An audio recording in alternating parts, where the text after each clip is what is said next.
Сәлем қыздар, сіздермен бүгін осындай қысқа дайындық жасайтын боламыз. Жасалу жолы өте оңай. Видеоны соңына дейін көріп, менімен бірге жасап көріңіздер.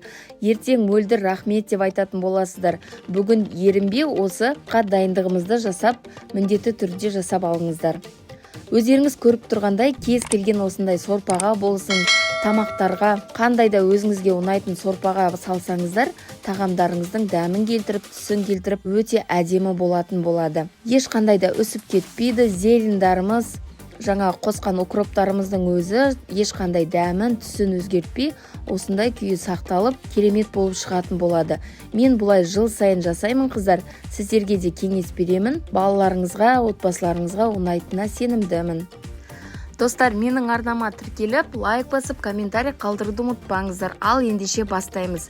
Бізге ең бірінші осындай помидор, тәтті перецтер және қалауыңыз бойынша кез келген зелендарды қолдансаңыздар болады. Ет тартқыштан өткізуге ыңғайлы болу үшін осылай помидорларымызды 4-ке немесе 3-ке бөліп алсаңыздар болады. Барлығын бір келкі етіп өткізіп алатын боламыз. Достар, бұдан да басқа қысқа дайындық менің арнамда бар.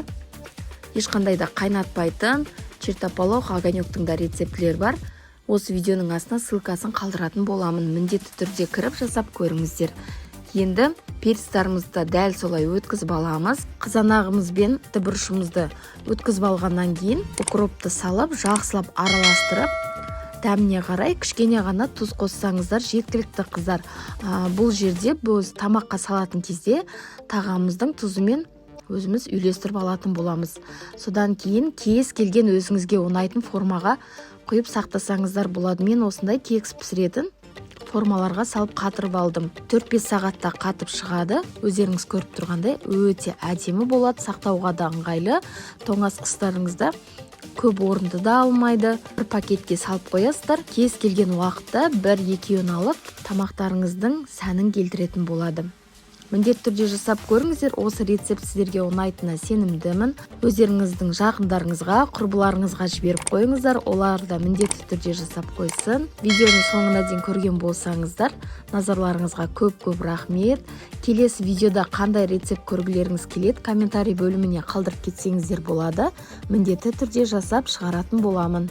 Достар, қазақша футболктың дамуына өздеріңіздің кішкентай да болса үлестеріңізді қосып, тегін лайктарыңызды аямаңыздар. Назарларыңызға көп рахмет. Сіздермен болған мөлдір ас болсын.